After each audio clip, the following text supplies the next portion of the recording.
Okay, it is Friday, May 4th, and we are preparing the brood boxes for the new hives to put the bees in tomorrow morning. I will be getting 2 nukes of bees, and right here I have 2 sets of brood boxes.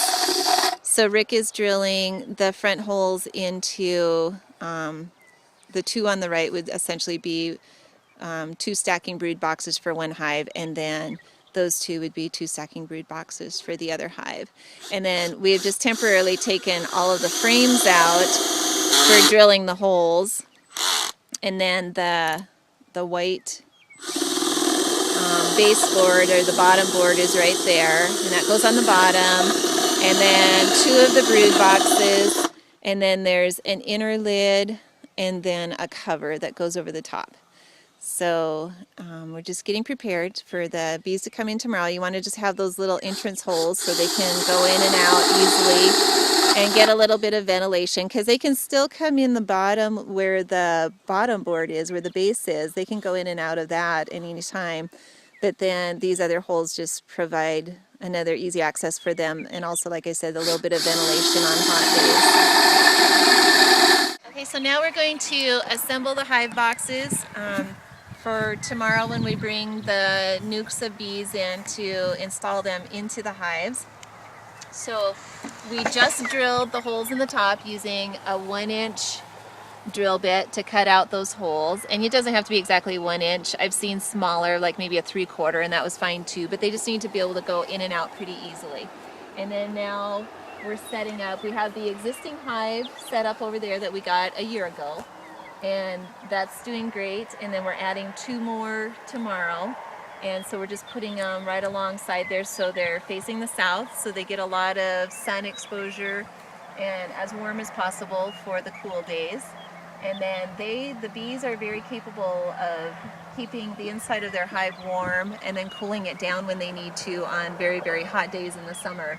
They do a great job of creating heat within the hive, and then also of cooling it down just with with their wings, essentially. That's why you can always, if you put your ear up to a hive, you can always hear just a real low hum in there, even on a cool day, because they're keeping it warm just with their bodies. So we're putting them together now. So we'll carry these over, and I like to start with 2 deep brood boxes, and those belong to the bees. I never take anything out of those once I install the bees into them.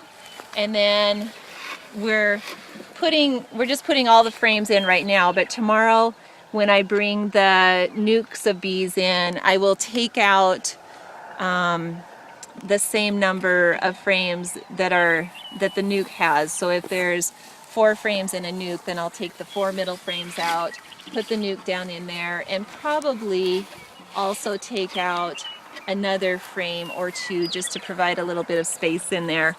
And then they'll go in that bottom box, and then we'll put another brood box up on top, and they'll just kind of keep working their way up as they are laying the eggs and creating the honey and making the combs and all of that.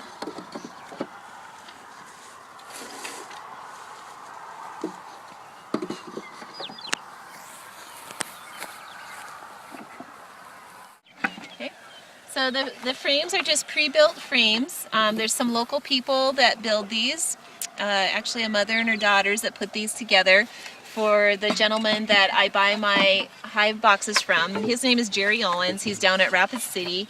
He has a business called ADR Bees and a website.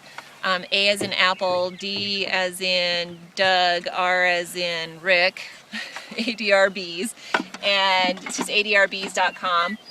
And you can order supplies from him, but he is really a great source of information for setting up your bees, and he does a yearly bee order for the bee club that's based out of Rapid City, and that's when I get my bees, because it's just really nice to have him go ahead and order all of our bees for the club members at one time, and then he goes and picks them up, I believe down in Nebraska somewhere, brings them back in his trailer and inspects them all to make sure everything's looking healthy. And then tomorrow morning I'll go get them bright and early before the bees are really out and going to forage. So I have to pick them up about 6 in the morning and then bring them home and get them put into the boxes, and they'll be ready to start working.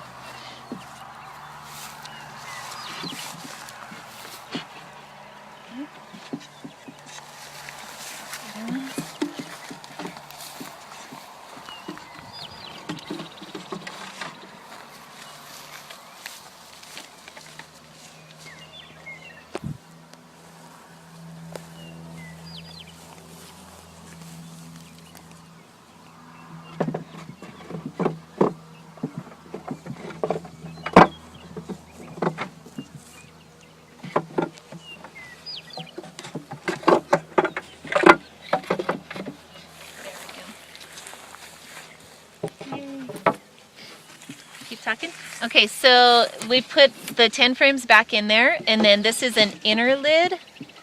And once the bees get in there and start working, they glue everything down. So if I were to try to take that hive apart right now, I would have to have a little pry bar, a little hive tool. You can easily take the top lid off, but the inner lid, they glue down really, really tight. And then it just provides a little extra protection for them. And then the top lid just sets over the top and keeps the rain and such out. Has kind of a little lip edge that keeps other predators and bugs and that sort of thing from easily getting in there. But the bees are pretty self-sufficient. They keep everything out that they want to keep out. They won't let any other bugs or anything in that they don't want in.